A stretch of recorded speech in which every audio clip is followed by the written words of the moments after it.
Magandang umaga po sa lahat. Magandang umaga. Good morning. Bago po ang lahat, habang inaayos ko po, tayo po muna ay manalangin na. Because time is gold. Manalangin po.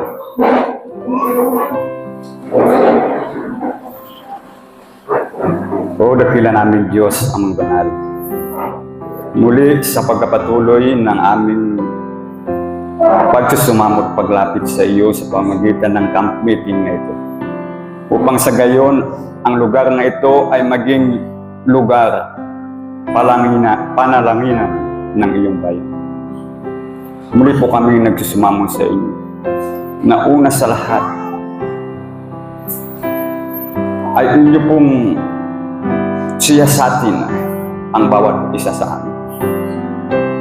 Sa aming pong paksa na pag-uusapan sa ngayon, ito po ang kailangan ng bawat isa sa amin. Kaya maaari po ba na kung paanong dubling taka lang ibigay ni Propeta Elias ay Propeta Eliseo ng Espiritu, maaari po ba na ipong ibigay sa amin ngayon? Ngunit bago po yung magandang, kinakailangan po muna namin makita ang pangailangan na yun upang yun ay aming tanggapin. Kaya ako, 10 ng aking mga kapatid kay Kristo na narito ngayon, ay aming pong hinihintay siya. Na di lamang po kami patawarin, kundi linisin po kami mula sa aming mga karumihan at mga kasalanan. At kalapit po nito ang sariwang bautismo ng iyong Espiritu ang iyong bubuhos sa amin sa araw na ito. Ito po ang walangan sa pangalan ng Jesus.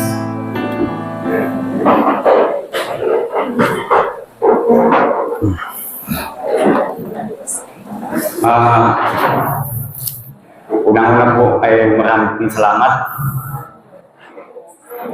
na nabigyan tayo muli ng pagkakataon na makapag-camp meeting. Ito ang kailangan po talaga natin sa panahon ngayon. Na ang bayan ng Diyos ay may mga itong klaseng uri ng pagpupulong, lalo na po nakikita natin na ang araw ay malapit na. Ayan po ang key text ng ating camp meeting. Salamat po sa nila. Subalit po mga kapatid, mayroon po akong katanungan. Sabi po dito sa key text, ano po ang pasunod ni Kuya Chad? He that hath an hear what?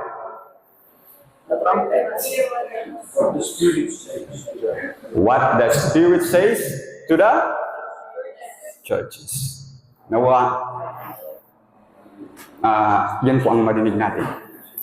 Kung ano ang sinasabi ng Espiritu sa mga iglesia. So, pasok po agad tayo sa topic. Alam po kung saan na? Dito po yan. May friend kasi ako na against sa AI. Kaya nang-intubisahan na ako. Ay, gusto ko actual. Picture. So, ang tema po na binigay sa akin ni Brother Alan, Black Cloud from the East. So, at ang subtopic ay lahat rin. Kasi ko paano ko ito, parang hindi ko ma-reconcile kasi nang tinanong ko si Brother Boboy, ano sa'yo, Brother? Second coming? Cloud from the East yan. Kaya kagaya kay Brother Gistoni, napaisip din ako kung paano ito i-represent. Pero sa awa at tulong ng mahabaging Diyos, tayo po ay tinuruan ng Espiritu ng kanyang anak. So, tinanong ko po, Brother Alan, ano po ang key text? So, binigyan niya sa akin kay Elias. So, kaya ito po ang pag-uusapan po natin.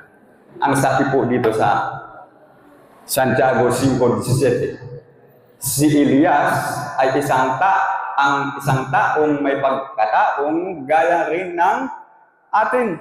Ano po si Elias? Propeta. So kanino nga po binibigay, kagaya sa message kanina ng awit, na inawit ni Brother Osborne, kanino ibinibigay ng Diyos ang kanyang secret?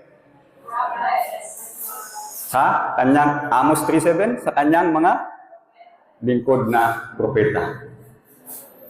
So, ibig sabihin po mga kapatid, lahat pala propeta. Pero, ang 144,000 ay ano din? What? Kanino ilalagay ang tatak ng buhay na Diyos? Ang mga ano? Sa kanyang mga servants. So, wala po ditong bisita. We are all servants. Sabi ko, gaya natin, at siya'y nanalangin ng buong lingas upang huwag umulan.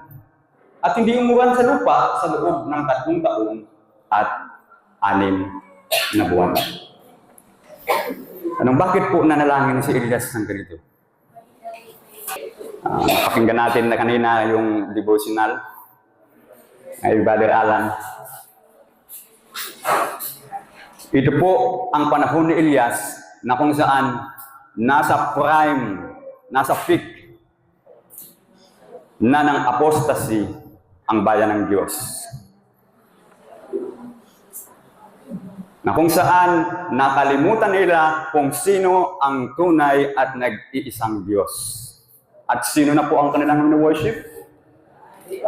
Si Baal sa Tagalog. Sino si Baal? Sun God. Sa kanila, sa mga Phoenician, sa mga taga-Kanaan, si Baal ang pinanggagalingan ng lahat sa kanila. So, anong basic need ng mga tao? Meron din Diyos sila. Pang ano? Para mabuhay tayo. Anong unang iniisip natin? Diyan, unang tinukso ang ating mga unang magulang. Diyan ang unang ang tukso ay Kristo ni Satanas sa wilderness. Pagkain. So, makita natin, yun po ang dahilan kung bakit nanalangin si Elias na hindi umulan. Para makita ng mga tao ng Israel na hindi tunay na Diyos ang kanilang sinasamba. Verse 18, at muli siyang nanalangin at ang langit ay nagbigay ng ulan at ang lupa ay nagano daw po? Ng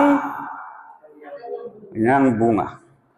Alam niyo po mga kapatid, bilang missionary, alam niyo po, mamaya makita natin at i-link natin ko sa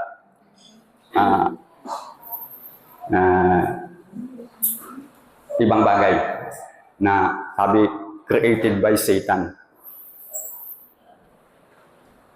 Na yung tinatawag na sports. Alam niyo po mga kapatid, pag isa kang athlete at sige mo ang laro at pagka hindi ka nananalo, anong pakiramdam? Iba talaga, di ba? Kaya sa mga missionary, ganyan po yan. Kahit na po tayo ngayon, alam niyo po mga kapatid, pag pumupunta tayo sa mga churches, di ba? Uupo lang tayo kasi di na po tayo pinapagsalita. No, parang ang sakit talaga sa katawan kung di lamang tayo makashare. Kahit sa Brother Leso na lang, Brother Su. Makasagalita mo lang tayo dyan. Ay okay na sa atin, di ba? So, hindi po pala yung ang bunga na sinasabi. Kanina na banggit na po yan, Brother Alan.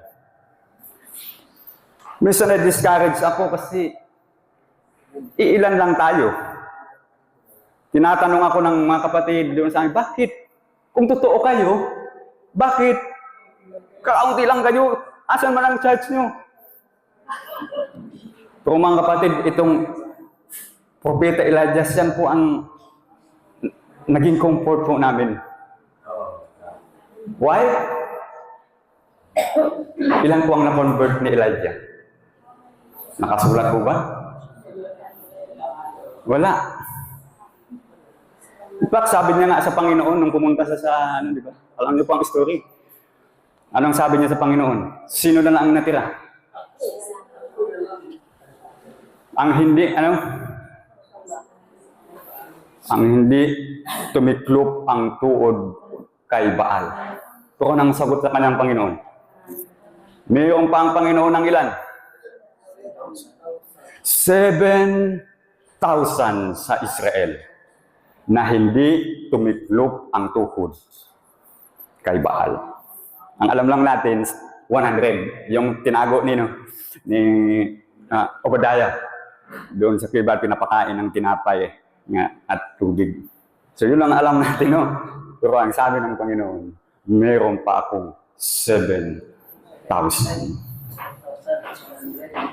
Sabi ko, okay lang pala. So ano po ang gagawin natin? Hindi man tayo. Ang sa ating lang po mga kapatid, nabanggit na po kanina. Uulitin ko lang po kasi napakahalaga po yun.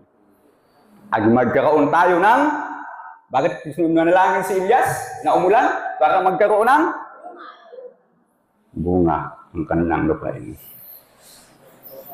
In other words, alam na din po natin, hindi na natin pang daan sa parable, kagaya kanina, napakaganda po ng mensahe kanina, na ang ating pong mga karakter ang susi. Yun po lang mga kapatid. Sabi ng coach namin noon sa basketball, di bali nang matalo tayo kasi mas magagaling talaga yan sa inyo. Pero ang mahalaga lang, naglaro tayo ng malinis at tinaro natin ang nasa atin na the best natin. So di bali na po kakaunti tayo, ang mahalaga po ay mayroon tayo bunga ng Espiritu sa ating mga buhay. Kaya kakaunti lang po mga kapatid. Many are called but you are choosing. So naging comfort po ito sa atin. Paano tayo makapagbubunga? Lattering. Hindi na din po natin detalye kasi napakadami na din po nating napakinggan na message dito. So bakit po lattering? Pansinin po natin, ang Diyos, hindi po siya pwedeng ihalin tulad sa bagay, lalo na basa. Sino ang gumawa ng ulan? Ang Diyos. Bakit hindi rin tulad ang banal na Espiritu sa ulan?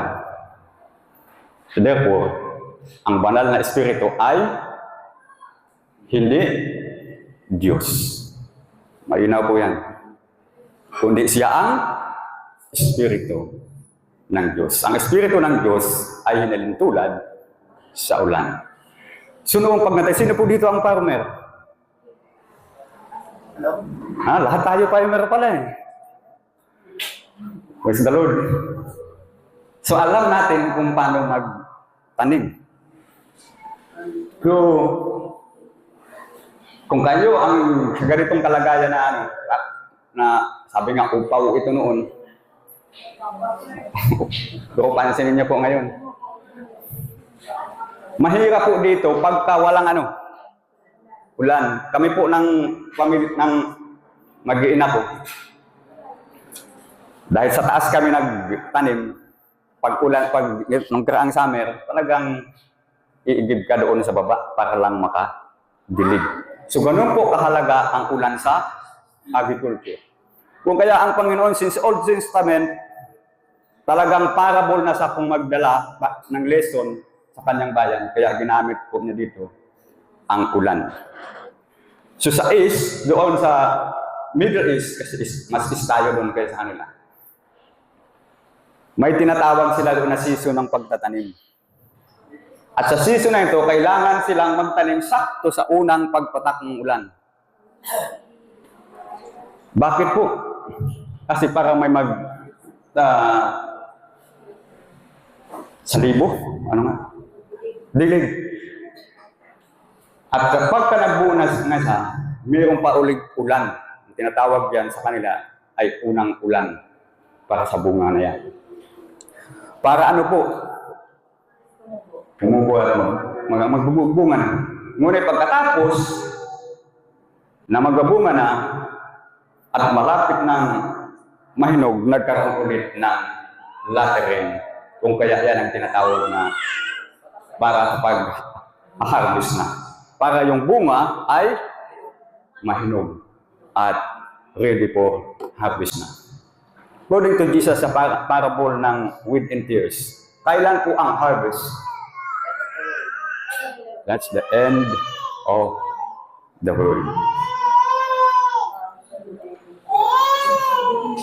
Jeremiah 4:3 ang tayo sapagkat kahit ang sabi ng Panginoon sa mga tao ng Huda at ng Jerusalem, inyong bungkalin ang inyong binayaang bukiran at huwag kayong maghasik sa gitna ng mga tinik.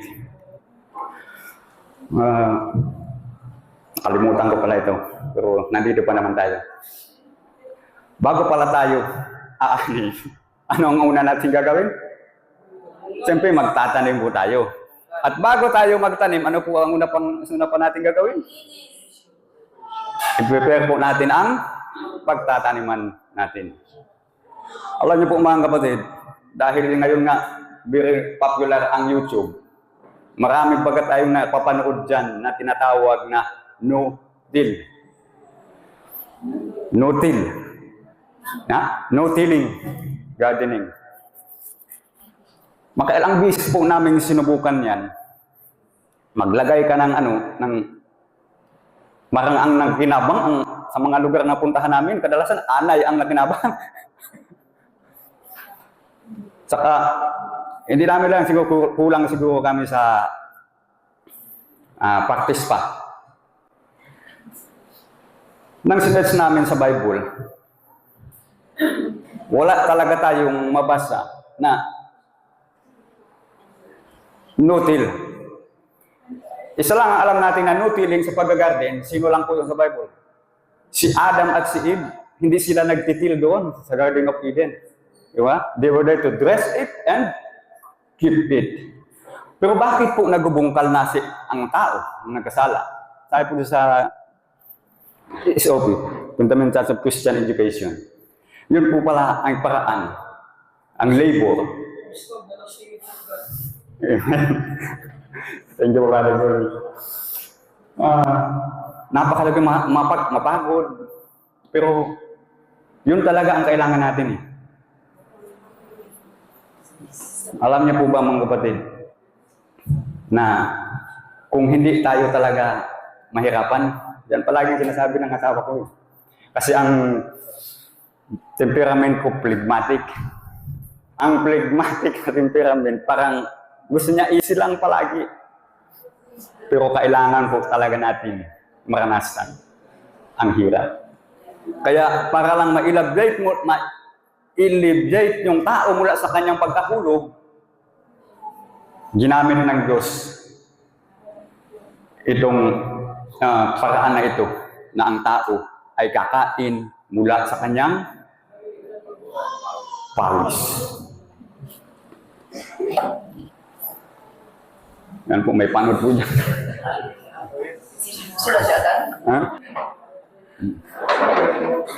Hindi naman nila sinasabi sa sarili, mga natakot ngayon sa Panginoon nating Diyos na maglalagpak ng ulan ng maaga at gayon din ng huli sa kanyang kapanahunan na itinakda sa atin sa mga takdang sanglinggo ng mga pag-aani. Alam niyo po mga kapatid, meron po tayong history po, di ba? Brother Osborne, kanina, si Brother Alan, napakahalaga po ng history. Kaya sabi ko, bakit mga pag-aani, mga takdang sa English, sa Tagalog, plural lang pa rin, medyo hirap kasi ako sa grammar sa English, pero yung pag-aani, may iba pa. Pag mga sa Tagalog, mayroong iba pa. Kaya, wala akong nakitang picture, sinulat ko na lang. Yan po ang mga na tinatawag ng mga appointed weeks ng pag-aani. So, yung Pentecost, so di ba sa Sanctuary, sa ceremonial law, mayroong tinatawag na Shavuot or Feast of the Week. But tinatawag na Pentecost kasi that's 50 days from Days. yung Passover. yung nag-wave ng ano. So, yan, bakit mayroong ganyan? Inanis sila doon po mga kapatid. Yung unang bunga na ni-wave ng priest doon sa temple, aanihin po yan dyan. Ilangan 50 days, ilang buwan yan? 2. Ganun ba ang trigo? Ang trigo? Doon sa inani. So, mayroon din po yan sa second coming. So, napakaganda po ito mga kapatid. Sa mga revival, sa mga churches natin, napakinggan na po natin ito. So, ano po ang keyword na makita dito? Saan po pumunta ang mga alagad? After 40 days na ang Panginoon ay nabuhay, after 40 days, umakyat sa langit, saan siya pinapunta ng Panginoon? Sa Jerusalem. At sila ay nagkatipon doon sa tinatawag na upper room. At mayroong dong keyword talaga na noong pa, nung pumasok kami dito sa Reformation, yun ang madalas ko pong nadidinig sa mga kasamahan namin. Ang tinatawag na one accord. So naabot po nila yun doon. Pero paano sila nag-aabot doon? So they will, ang ginawa po nila ay yung kanilang mga differences ay sinek aside po nila. Di ba dahil sa sobrang ano nila na magkaroon ng posisyon, yung supremacy, pati yung nanay nila ng 2 disciples, sumali na. Saan po kanya? Mayroon kang teammate na kasama noon sa team namin na pagka nasisiko yung anak niya, pag basketball, ginagalitan yung nakasakit doon sa anak niya. So, doon po nawala. So, ganun din po, siyempre, sabi ni Sister White, kung ano yun ang gagawin na ginawa doon ng mga alagad, ganun din sa atin. Tayo, napakaganda na mayroong history. Kasi parang mas sundan natin sa second coming. Yung dakilang harvest. So, dito po, nandito po ang pagsabing pagtatanim. Hindi ko lang po masyado na-highlight na. Pero ang kailangan pong ihasik sa ating mga sarili. Maghasik kayo sa inyong sarili sa katwiran. Magsigapak kayo ayon sa kaawaan. Ano po itong katwiran? Righteousness. Sino ito? Si Kristo ay, anong sabi sa Galatia? Ano siya ni Abraham? Binhi. So si Kristo po ito. Sa Jeremiah 25, yan po ang sinasabing Jehovah Tsidkenu. The Lord our righteousness. Kaya maliban na si Kristo ang maitanim sa atin, mga kapatid, hindi talaga tayo magbubunga. Kasi sa kasabihan nating mga Pilipino, Kuya Mael, sabi nga, kung ano ang itinanim, yun ang aanihin. Kaya napakahalaga po talaga ang pagkakilala sa Diyos. Kasi kung hindi natin kilala, kagaya sa nangyari sa Israel, nagsamba kay Baal, anong inanit nila? Hindi kaawaan. Nabasa natin kundi ano sabi ng mga pagtatalo, pagbabaka, pagpapatay. Bungkalin ninyo ang inyong pinabayaang bukiran sapagkat panahon na hanapin ng Panginoon hanggang sa siya'y dumating at magdala ng katwiran sa inyo. Napagabayaan po ang bayan ng Diyos, mga kapatid. Kita niyo po yung mga mystery mo kanina ni Sir Daryl. Yun ulit ang pinapabungkal sa atin. Napabayaan. At siya ay dumating upang magdala sa inyo ng katwiran. Ito pala ang dapat nating idala doon, mga kapatid. Yung righteousness. Oh, excited talaga na. Ay, nandun si Kuya Boy. Kaya wala na. May topic pa ba ng ano? Hindi ko ulit na follow up si Alan. Kasi yun ang inasarin sa inaabangan kong topic ko. Yung righteousness by faith. Yan po mga kapatid. Message po natin yan. Ito lang natin.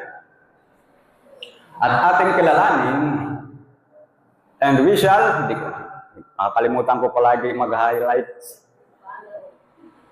And we shall what? John 2:17, that they might. Napakahalaga po talaga mga kapatid. That they might know this, sabi ni Kristo, sa kanyang panalangin, the only true God. At ating kilalanin, tayo magpatuloy upang makilala ang Panginoon. Ang kanyang paglabas ay tunay na parang umaga at siya ay parito sa atin na parang ulan, na parang huling ulan na dumidilig ng lupa. Punta na po tayo sa bunga. Yan po ang bunga mga kapatid. Sa Tagalog, kaamuan, pagpipigil. Oh!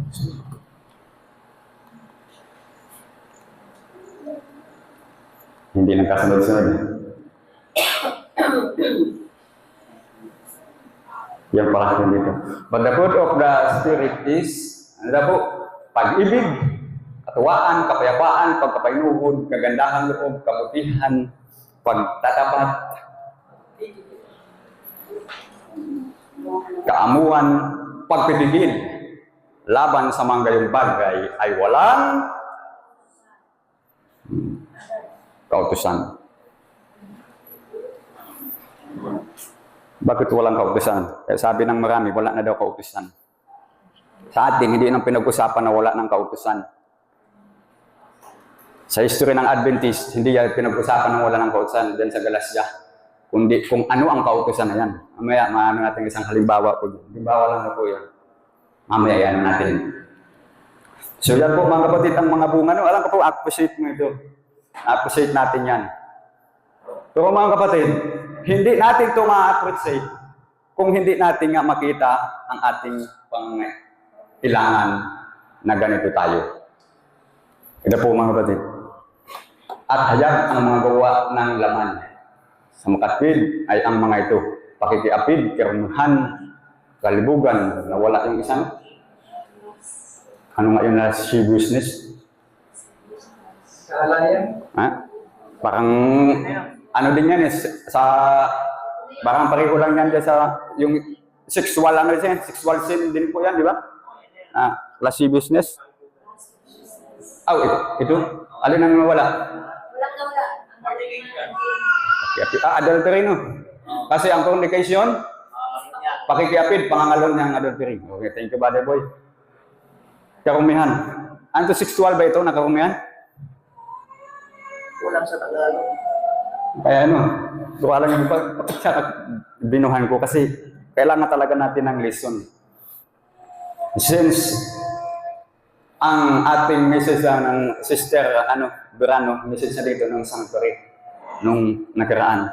So iniisip ko po talaga noon, bakit kaya may sanctuary? Noon ba? Iniisip ko, dami ko ng study.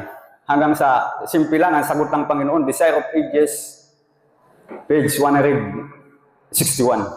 Ang sabi doon, ang purpose ng tao, ng Diyos sa kanyang nilalang, from the bright and holy seraph to man, should be a dwelling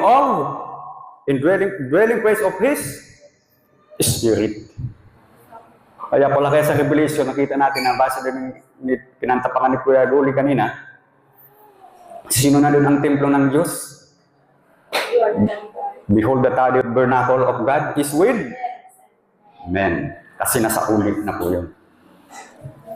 Baka po matapos kang oras. Ito pa po.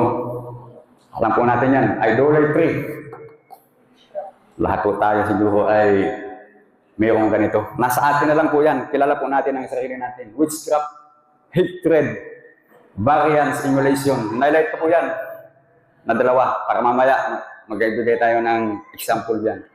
Wrath, strife, seditions, heresies, mga hidwang pananampalataya. Ang sabi ng Apostol Pablo sa 19, verse 19, chapter 11 ng 1 Corinthians, for there must be a heresies among you. Talagang Ano yan, meron talaga yan sa church, hindi yan masabing walang ganyan. Para ang dahilan, sabi ng Apostol Pablo, in order na kung sino sa atin ang tunay ay mahahayag. Napakahalaga po ito. Hindi po tayo makasabi na, ang dala ko, puro na ito tama. Hindi ba, Boy?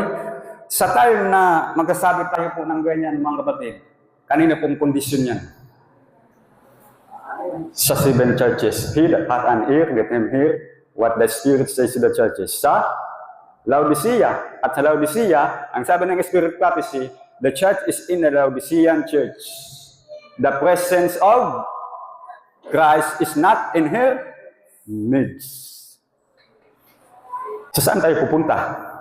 Kaya po mayroong tinatawag na church na kung tawagin ay Philadelphia o Brother Bilang. Mga kapanaghilian, mga paglalasing, mga kalayawan, mga katulad nito, tungkol sa mga bagay na ito ay ating ipinaalala sa inyo, tulad sa aking pagkapaalala ng una sa inyo, na ang mga nagsisigawa ng mga bagay, ng mga gayong mga bagay ay hindi magsipagmana ng kaharian ng Diyos. Kaya nga po yung nakita natin doon sa naipresent to Brother Gistoni. Gusto ko talagang i-ending yun na hinighlight niya na. Anong klaseng obedience? Perfect and strict obedience. Yun sila doon. Yung kung si May ang nag-post nun kasi Kuya Ed, na kung naghahanda daw tayo na makisama doon sa mga pure, dapat maging ano daw tayo? Pure. Halimbawa po, ganito po gusto natin magpa-Amerika. Ngayon, kung gusto na ako, mahina ako sa English. Gusto sana akong idalhin noon sa Amerika, kaming pamilya, sa Tennessee. Tapos kung mahina tayo sa English. So, bago pala tayo doon makapa-Amerika, dapat marunong tayo mag-English. Kasi hindi lahat ng Amerikano marunong sa sign language. So, ang tanong ko po yan palagi ba? Kaya ito rin po ang nakaano sa akin, bakit kaya kailangan mag-gitar yan? So, yung sanabi ni Kuya Gudi, wala na palang matadiro doon sa langit. Wala na din doong mangingisda na kagaya namin ni Brother Buboy. Kaya ano pa ang kakainin ko doon? So, mayroon talagang practice dito tayo. So, may natutunan din po ako sa mga kuha na ito. Ang mga panglabas na ito na mga pag-iinom, mga ganyan, murders. Nakita natin yung mga gawa ng ano daw po ito? Gawa ng laman. So, ito pala, hindi ko sinasabi na maraming definition ng sin, ha? Sang ayon kay Jack Sikera, ito daw ay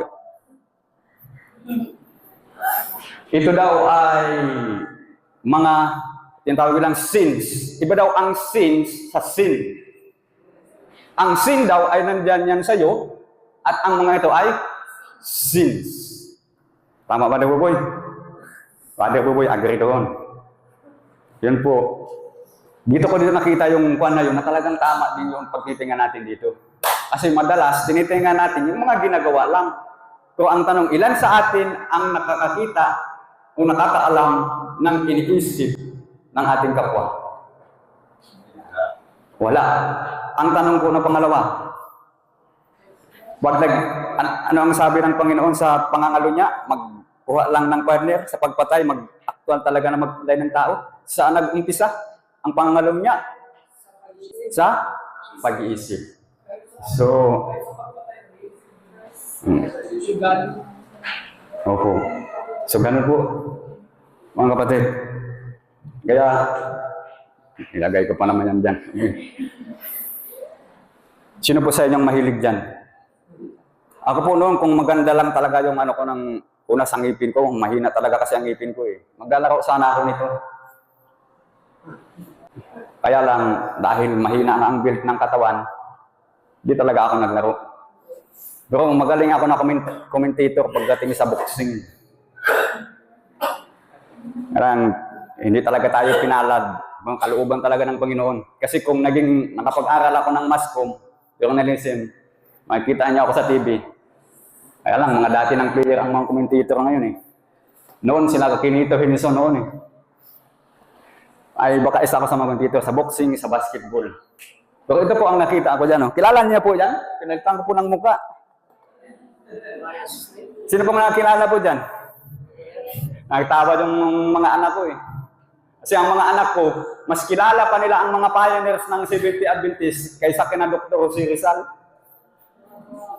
Kung hindi nga kung nakapasyal sa Lunita, hindi nila malaman si Dr. Jose Rizal. Mga pioneers po yan ng Seventh-day Adventist. Ito pala, anak ng pioneer. Second generation na po, itong isa. Ito po, naging presidente ng General Conference. He is the General Conference President during 1888 Minneapolis General Conference Session. Pangalan? George Butler. At anak ng pioneer, J.H. Wagoner, si A.J. Elliot Joseph Wagoner. Bata at matanda. Kung mag-boxing kaya ang ganyan, sino kaya ang manalo? Nga, kung magaling kayong commentator, sino ang manalo dito kung mag-boxing silang dalawa? Bata. Pag manok, yung nangalan matanda eh. Pag manok, matanda. Boxing. So, bakit ito pong illustrate ko? Nabanggit natin yung laws doon sa Galatians. Actually, nung una akong marinig ito sa asawa ng aming elder doon sa Palawan, si Ma'am Durante, sabi niya, hindi kasi tinanggap yung righteousness by faith. Di sabi ko, hala, paano na yan? Tinatanggap ng mga born again yan. Di, sa awa ng Diyos, dumating tayo dito sa Reformation na pag-aaralan po natin. So, hindi na po natin basahin ha. Wala kayong maghaba tayo. So sila, ang mga pioneers, ang kanilang stand sa law of the Galatians ay ano daw po yun? Ha? Ceremonial. Ha? Sa atas ceremonial. Ceremonial. Okay. Pero ano ang stand nila ng mga bata? Pansinin niyo po yung mga libro nila. Ito po ay 1886. 1886. Ito 1888. Pero kailan po ito sinulat? Sinulat po yan 1886. Napigilan lang po yan ni Sister White. Kaya sa mga nag-aaral po sa King of the North, alam nila ito eh. Doon yan sinulat ni Ellen White sa kanila, kay A.J. Wagoner at kay A.T. Jones, na huwag dapat na maging ganun ang mga leading preacher sa congregation. Kasi bakit? Anong nangyayari sa mga tao?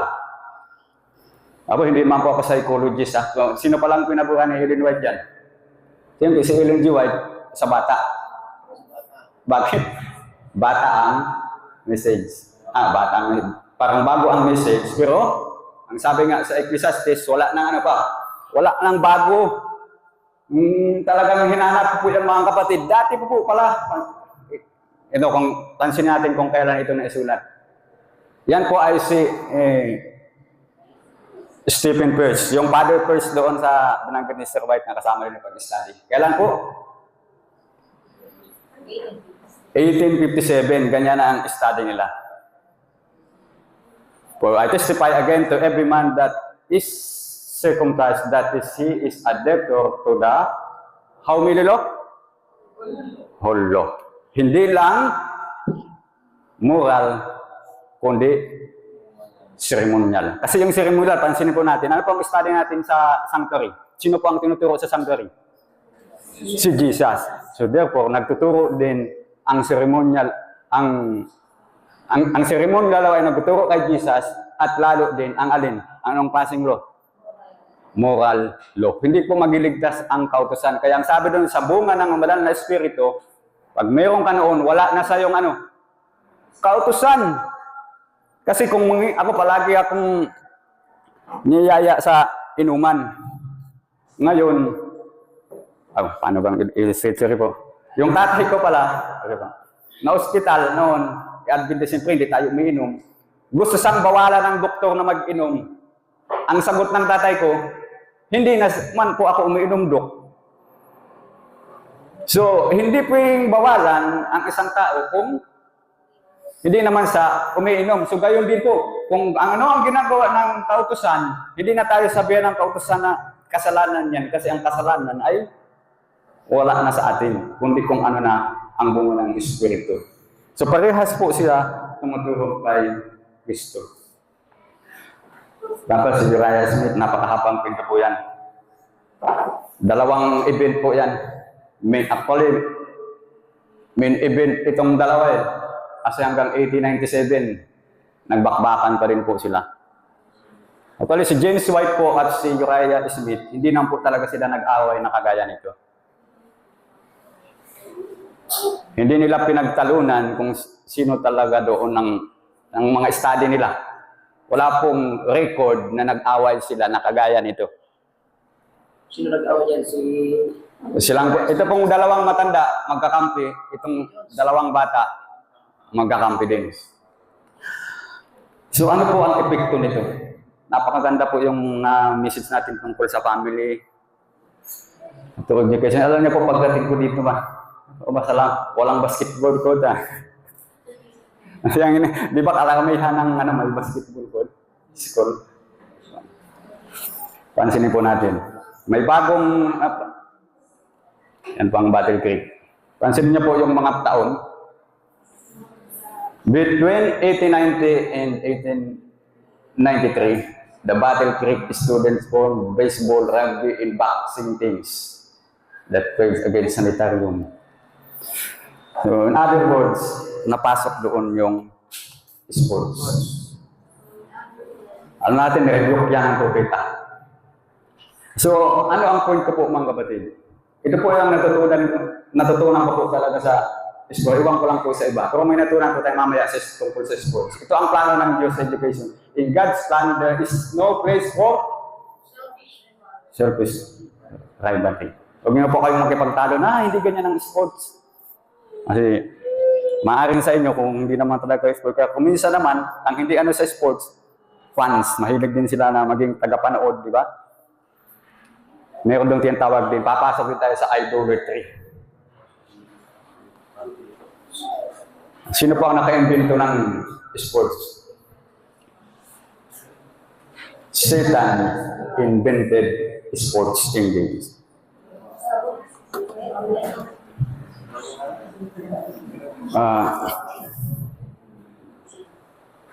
Yan po mga kapatid. Ako nung nakaraan, kagabi sabi ni Kuya, kaya wala kasi si Kuya Julie sa prayer session. Yung binanggit mo kanina, ako nag-crazy ako niyan din palagi. Ano po, nag-bisikleta ako ngayon.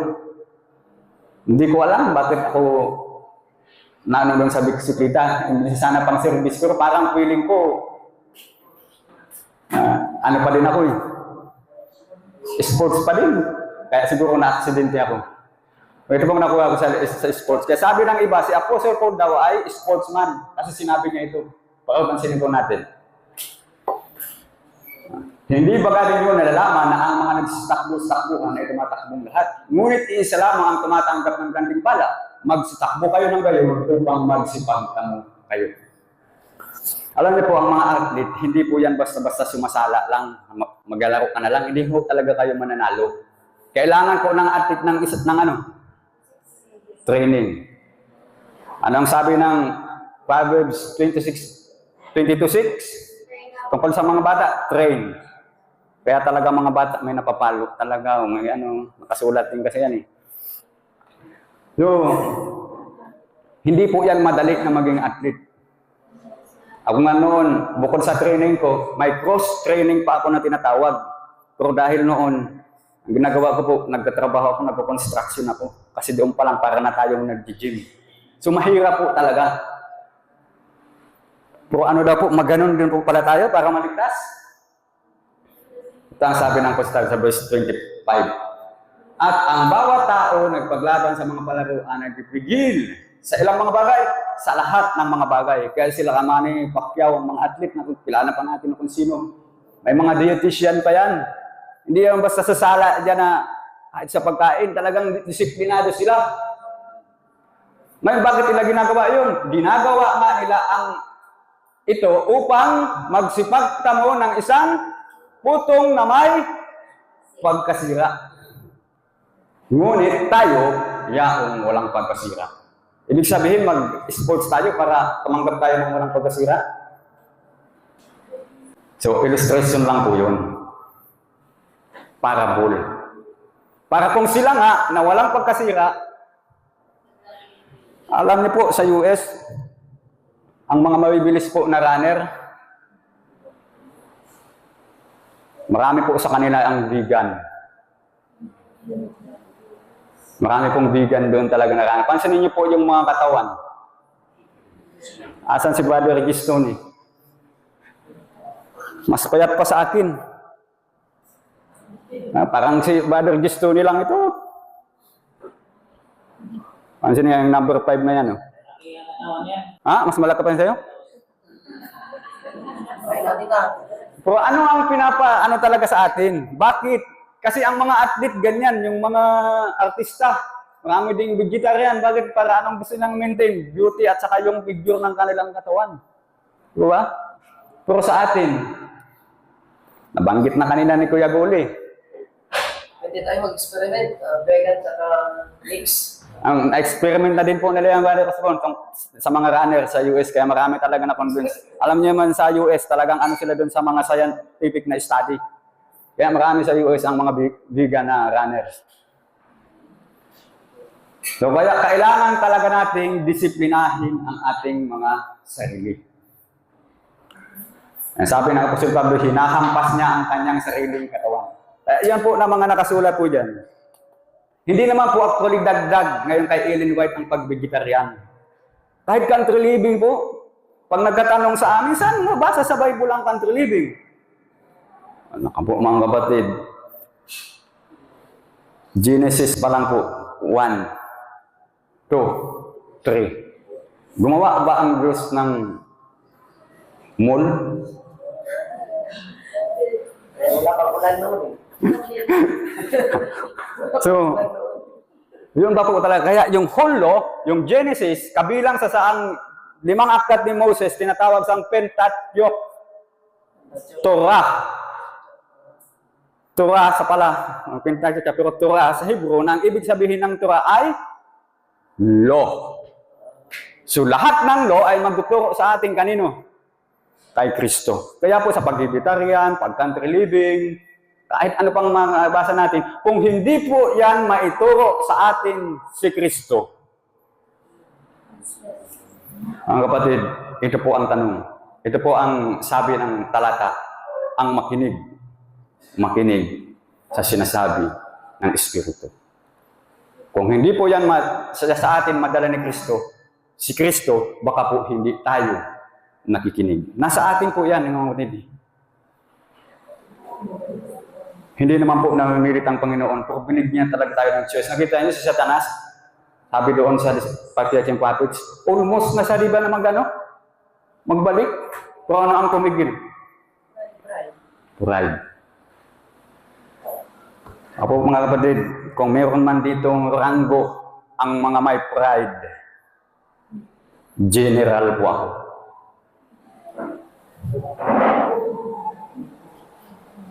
Hindi ko po sinasabi na wala akong pride. Kung may rango, kaya ko, general ako kung may mga ranggo tayo. Isa po ako sa mga general. Kaya mga kapatid, bilang pagkatapos, babalik ulit tayo kay Elijah. Ang sabi ko, narito aking susugiin sa inyo si Elias na propeta, bago dumating ang dakila at kapilabot na kaarawan ng Panginoon. At kanyang papagbaliking loob ang puso ng mga ama sa mga anak at ang puso ng mga anak sa kanilang mga magulang. Baka ako'y dumating at saktan ko ang sumpa. O payo, ang lupa wala ng sumpa. Sino po mga kapatid ang hari sa panahon ni Elijah? Si Ahab. Sino ang anak ni Ahab? Sino ngayon? Hiskaya. Nakalimutan kong pangalan eh. Yung inay ni Haskell doon sa story of Daniel the prophet. Kalimutan no? Kasi ang sabi doon sa Haskell, there was a Hebrew maxim. Ano yun that Jerusalem was destroyed because the education of their children was neglected. At napatunayan yun sa history, di ba? Hindi trinain ni king. Tuloy itong talata na ito, kalata ito sa Isaiah 38. Si Prophet Isaiah na ito ang you have a work to do to set your house in order. Although ito is a general term, hindi lang ito sa sambayan kasi makita natin sa context niya kahit sa mga buong church, sa mga pastor. Ibig sabihin, church po ito. Cleanse yourselves from all filthiness of the flesh and spirit, perfecting holiness in the pure blood. You should make earnest efforts to discover whose errors? Not others' errors. And in the fear of God, relying upon His strength, put them away. Napakahirap po talaga ito mga kapatid, na makita natin ang ating error. Madalas, ang nakikita natin, ang error ni brother, ni sister. Pero yung error natin, ito po ang nagitong pong dahilan. Pero nga kasi, nabigyan ako ng bahagi. Ganyan. Kasi lahat naman itong natin, discuss natin, para po talaga makatanggap tayo ng latter-rain. Madalas po ito nangyayari sa atin. Kahit sa camp meeting, napakahalaga po ito. Bakit din tayo nag-aaral? Para talaga makita natin ito. Hindi makita natin yung iba, kundi tayo. Personally po mga kapatid, hindi ko na pwede dali, aminin ko mo sa inyo. Nagbabalik man po kami sa Egypt. Babalik Sa Egypt. Diba, may topic yan dito. Kaya pa kaya nagpunta kami. Pero awa ng Diyos mga kapatid, hindi pa po kami malayo Kuya Guli. Kaya tinatawagan talaga kami ng Panginoon. Ayaw na diyan pagbalik sa Egypt. Napakahalaga po itong meeting natin mga kapatid. Kaya pakinggan ko talaga natin. Sayang talaga kung hindi tayo maka-attend. Di ako nakapakinig ng isang ni Brother Osborne nung kalahati ng presentation niya kay Kuya Guli, kay Sister Aisha. Pero sayang talaga mga kapatid. Sabi noon ng pastor namin doon sa Bicol dati, pag may mga camping, sabi niya sa mga kabataan, you will miss the half of your life kung hindi kayo makasama sa camping. Pero ito masasabi ko dito, you will miss maybe the entire of our life, buhay sa inaharap, kung ma-miss talaga natin ang bawat presentation dito. Sa akin ang maybe. Kaya pakinggan po talaga natin. Ang sabi po ng talata, ang may pakinig, makinig sa sinasabi ng banal na Espiritu. So hindi lang po kalahati ang mawawala sa ating mga kapatid. Maaaring buo. So, ilan po sa inyo dito ang nakakita na mayroon talaga tayong pangangailangan? Kung may mga tanong po kasi, napakaganda talaga sana na mayroong question and answer. Patapos na po ako. Maigsi lang sana ito eh. Kaya lang napahaba na din. Kasi, yun nga, ang talaga dito, mayroon talagang question and answer. Alam ko sa mga nag-represent ng true education, sa vegetarian, pwede ko talaga dyan magtanong. Ang sabi sa rules natin dito, camp rules, sino ang tatanungin?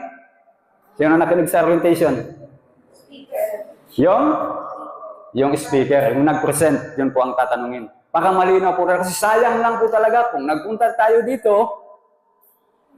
malabo sa atin pa ang lahat. No, at least sana, may masatisfy talaga tayo.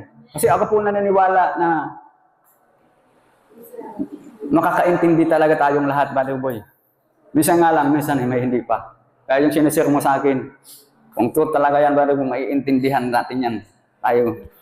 Lahat, kung mayroon man tayong sinishare sa ating kapatid, na sa tingin nating truth, maintindihan talaga yan. Naniniwala po ako. Kailangan lang po natin ng attitude na handa natin pakinggan kung ano ang sinasabi ng iyong kapatid, kung ano ang sinasabi ng iyong espiritu. Nawa po mga kapatid, ang ating pag-meeting ngayon, kung hindi pa ito ang huling ulan, parang kung may tinatanggap tayo dito na ulan, nawa maging unang ulang ito sa atin. At sa paglatagad natin yan, hindi tayo bibigyan ng Panginoon ng panibagong liwanag kung hindi natin ipinamumuhay ang presenteng liwanag na nasa atin, Panginoon. So ang aking dalangin,